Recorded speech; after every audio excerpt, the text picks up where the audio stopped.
What's up, YouTube? We just got new cards on the LR Twitter released 4 minutes ago. I was expecting a champion today, honestly, since it's been 2 days where we got like new cards, new variety cards. But seems like we're gonna get more cards today, which I'm thinking that those are probably support cards for the champion that's gonna come tomorrow then. So yeah, I've not looked at them yet. I'm super curious what they're gonna do, how they're gonna shake up the meta, what support cards they are for, maybe Nico, maybe something else. So let's have a look. Alright, they did tease this art of the card 1 hour ago, which I saw already, and they are freaking adorable birds. And there's Nico in a cage being happy that she gets saved by those. So let's see what that card is about. So it's a 7 mana 6/6 bird from Panda City. Ferocious Fluffs. Alright, it has impact when I'm summoned, grant other allies that have subtypes +1/+1 and impact. It's grand, so it stays after the round. Holy moly. I mean, it's a 7 drop, so it needs to have like a decent effect. And yeah, if you have a full board and you give everything impact, that's like +5 more damage on the attack and like +10/+10 stats. So it's really hard to achieve though, having 5 other subtypes on the board. It doesn't grant it itself.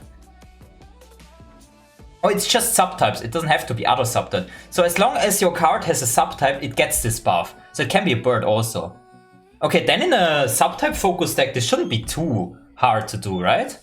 So at normal on turn 7, you should get at least 3 or 4, no? Depending on like what you're playing against, I guess. But damn, I actually think this is not too bad of a card. We have yet to wait to see how good this archetype actually is. But it doesn't seem too bad at first glance, honestly. If I had to rate it, I would probably give it a 6 out of 10. Maybe a 6.5. But yeah, honestly, cool card. Let's look at the second one, also from Panda City. Return Orange, 2 mana with 0/0 stats. When I'm discarded, equip me to a random unequipped ally. And it gives impact. Wait, this is such an interesting effect.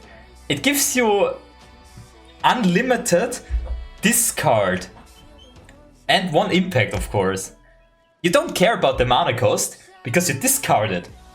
This just gives Panda City a really good discard card, like Lost Soul is for Noxus, right?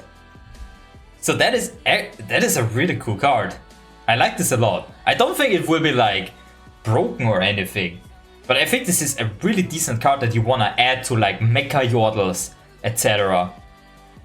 That is so cool. I like this card a lot. Power-wise, I would give it a 5 out of 10. Don't think it's like too good, but it's a really cool card. Nice, alright. Next one we have the Portal Scholar. 4 mana 3/4, a Yordle from Panda City. When I'm summoned, plant a mysterious portal in the top 4 cards of your deck. When you summon a created ally, granted impact. So it's a Nora support card, a 4-drop Nora support card. We do have the Chunk Construct on 2, the Team Maker on 2, and now we have a 4-drop that also creates your portal. With a decent stat line, 3/4 is a good stat line. You also get like a portal, maybe next turn, maybe 2 turns. So, and giving every created unit that you summon in the future impact, the effect that Tristana basically has. That is really decent. This is gonna be a really good card in Nora decks. Maybe not even in Nora decks. Very strong. I would give this an 8 out of 10, honestly. This doesn't seem too bad. Alright. Next one is a Targon card. 3 mana 2/2 Star-Crossed Lovers. Those are the guys from the Diana cinematic, no? That's cool. Play a recall an ally and grant it my stats. A recall in Targon. Recall an ally and you give it +2/+2. And if you buff this card in hand, it gets more stats. What? I mean, I know those two are like from Targon, but why are they giving Targon a recall card? I mean, it's a really cool effect. Don't get me wrong, I really like it. But why is Targon getting a recall card? That's what I'm wondering. But interesting nonetheless, and I really like the art. Like, those characters we already knew from the cinematic. Really, really cool detail. I like it. Alright, next on we have a 12 mana Targon card, Age of Dragons, slow speed, for the top 9 cards in your deck. Draw each dragon and reduce their costs to 0 this round, and then shuffle the rest into your deck. What the hell is that card? Holy moly, this seems so broken in a dragon. I mean, it's 12 mana. It needs like a Feel the Rush 1 on this effect, no? I wouldn't say it's broken, but what? It's so strong. Like, this will draw you Aurelian, other 9-cost dragons, Catagrin, high-cost dragons. You just can play them for free, get the free level Aurelian. Like, imagine this, you draw 2 Aurelians. You play one, isn't then your Sky's Descent also 0 mana, since the cost of it got reduced to 0? This is like a Feel the Rush for dragons, in a different kind of way. And this seems super scary. I think people will play this in dragon decks. This seems so good. Maybe I'm like completely wrong here, but I would give this card a 9 out of 10. If you survive in dragon decks and you get to play this card, you will win. You will level your Aurelian if you have him in the top 9 cards, but that's like a lot, so most of the time you should get him by then. Maybe I'm completely wrong here, but this seems crazy and I like it. Damn, really cool card. Okay, next one with the Sump Monument, PNC, 3 mana landmark. If your Nexus would take non-poison puff cap damage, your opponent plants 4 poison puff caps in your deck for each damage instead. Your Nexus would take non-poison puff cap damage. Your opponent plants 4. So if I get this right, if you take damage that are not coming from poison puff caps, you're planting 4 poison puff caps in the deck for each damage? Oh wait, no, I got this completely wrong. My brain completely froze there.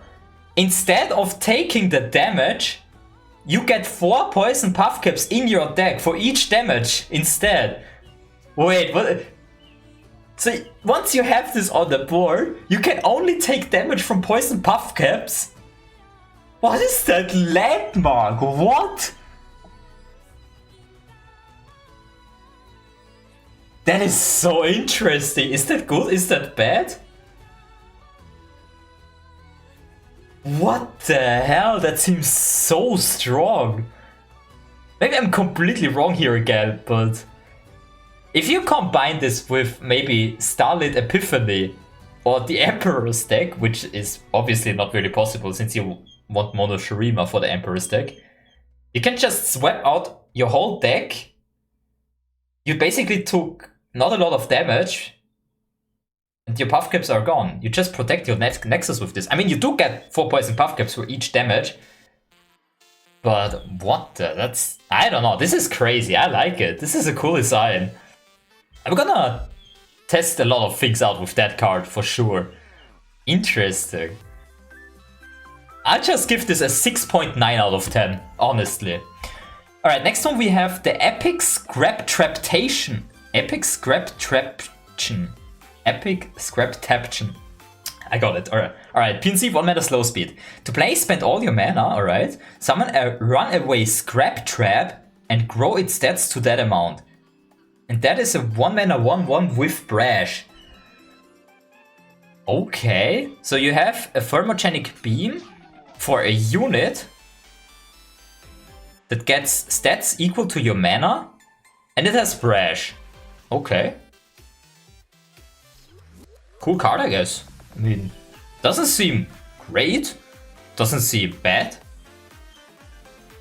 Honestly, okay card, decent card. I don't see this being like absolutely crazy. I can't even think of in which decks you probably want to play that. Maybe like in chase decks or Heimerdinger decks. But even there, it doesn't seem too crazy. But Brash is a good keyword. So, if I had to rate it, I would give it 4.5 out of 10. Yeah, probably something like that. But I think out of all these cards, my favorite is probably the Sub Monument. And close after that, the Age of Dragons. These cards seem so cool, and I wanna mess around with those cards, 100%. That is so cool, yeah, I'm not even gonna try. Not even gonna bother. Damn, I really like all of the cards that got revealed so far. With maybe an exception of a few, but it's fine. I'm so hyped for this expansion. I can't wait to see what Nico does. I'm so hyped for her. Damn. So yeah, tomorrow is gonna be the reveal for the new champion, which I'm gonna react to as a first time reaction, of course. So yeah, see you guys when that's about to happen. Have a wonderful rest of the day. Bye bye YouTube. Man, the new spiders are like the cutest things ever. Leaks, and I'm giga excited for Champ 3. Well, I have not seen it, but I'm nonetheless hyped. Alright, let's look at those cute little spiders. Man, look at this art though. That poor guy hanging in the background. I'm hoping it's Nico today. Alright, let's go over them, let's rate them, see if they are like changing up the meta, if they're good or not. I just like them. Alright, we have a Shadow Owl Spider, 2 mana 3/1, the Tuft Web Spinner with Fearsome keyword. Play if an ally has a different subtype than me, give an enemy -2/-0 this round. This reminds me a lot of the Arachnid, not the Stun Spider, the 3/2 Spider that gives enemies -1 attack when summoned. Now we have a second spider that reduces attack, which is theoretically, if correctly used, a level up progression for Ash. Spider Ash, perhaps? Is it real?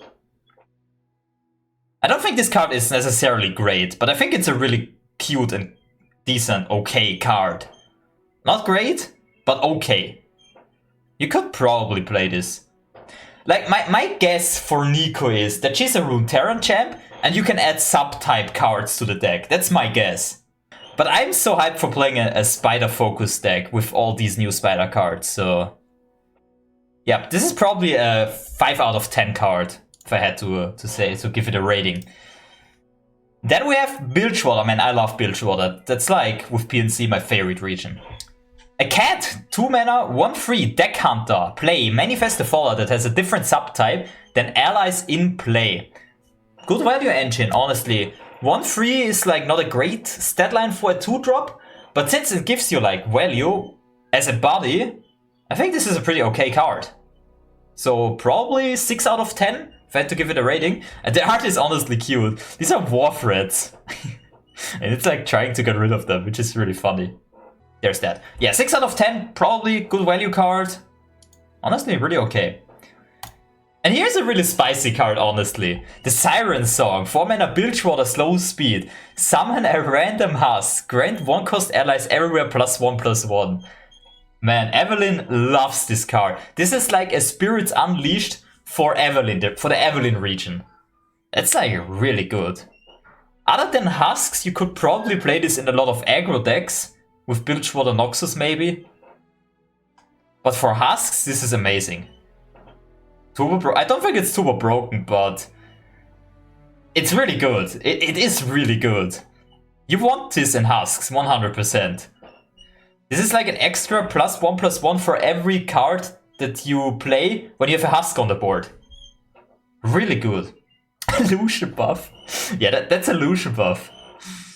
Unnerved Lucian when you have Siren Song active. And now we have a banger landmark. Look at this. 6 mana Bilgewater, the Swindler stand. Your cards in hand have fleeting. When you play a card, draw one. This sounds super horrible, right? This sounds absolutely horrible.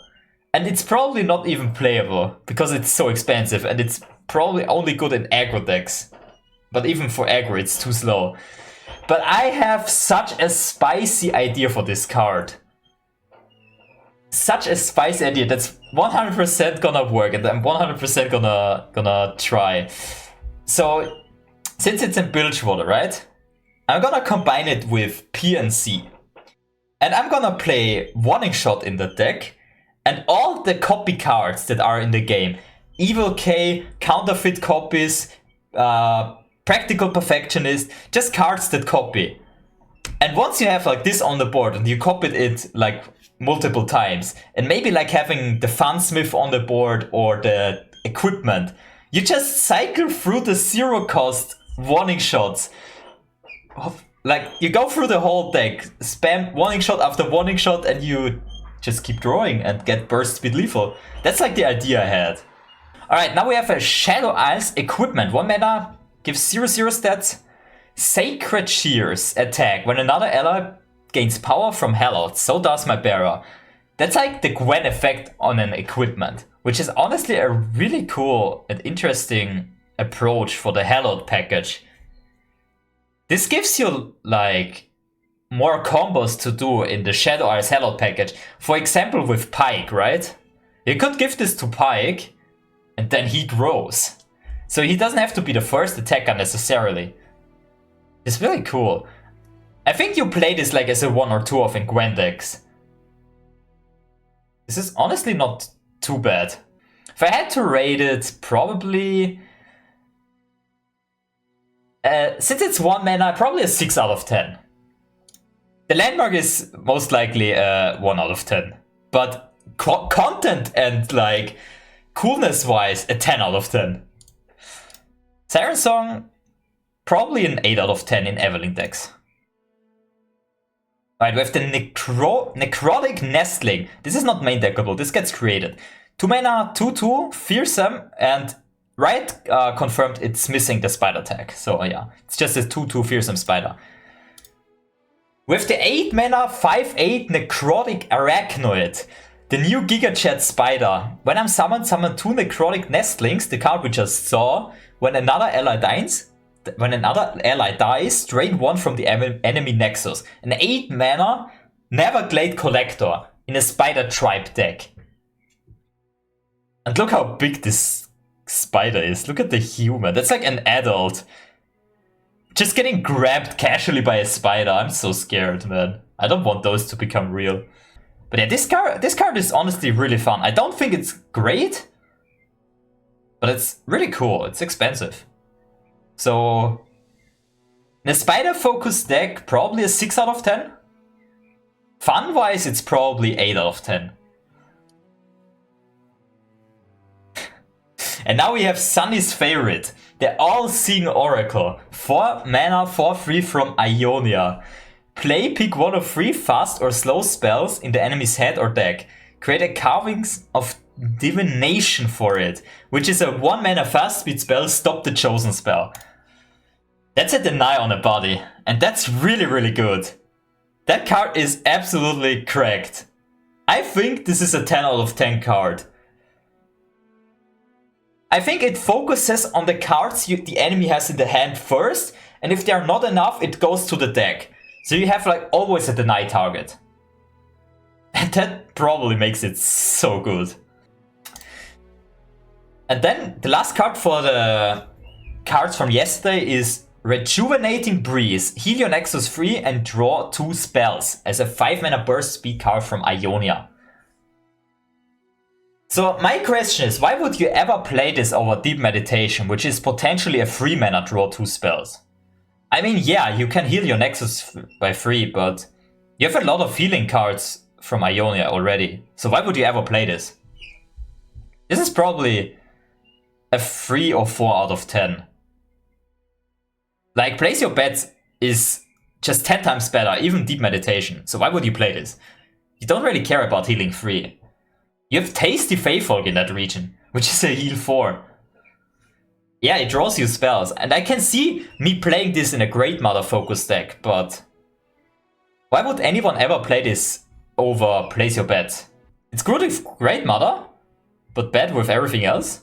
The Wind is the Wanderer's only ally, Yasuo. So this is supposed to be a Yasuo support card. Interesting. Wait, this card also got released. No, the day before, right? Yeah. The Bonehide Tritail Noxus, 4 mana, 3/2 Overwhelm. When I'm summoned, grant me +1/+1 for each different subtype other allies have. Reminds me of the arena favorite, the crowd favorite, I think it's called. But for subtypes. Honestly, for the subtype tribe, might be a decent card. But how often do we have like a lot of different subtypes on the board? It could potentially be an 8/7 with Overwhelm as a 4-drop. But how often does it actually happen? Like at most, you have like on average 2 different subtypes on the board, and then it's a 4 mana 5/4 with Overwhelm. And is that really worth it? I don't think so. So I think this is a cool card, but it's hard to make it like really, really big. So I think it's a 4 out of 10. But maybe I'm wrong. It could be better than it looks. 4 out of 10 for me. I might be wrong here. Like it could be better than it seems. Now we have the Noxus equipment. Ravenborn Tome, 2 mana +1 attack. When my bearer plays a skill, copy it. That's spicy, guys. I think that card is absolutely spicy. You can do a lot with this. Like for example, Talia. You get a machine gun Talia. When you attack with her, she shoots like 6 rocks, though. Holy moly. Vladimir, also really cool. If you have a full board with Vladimir, he drains 10. It just deals 10 damage to the enemy Nexus. That's so good.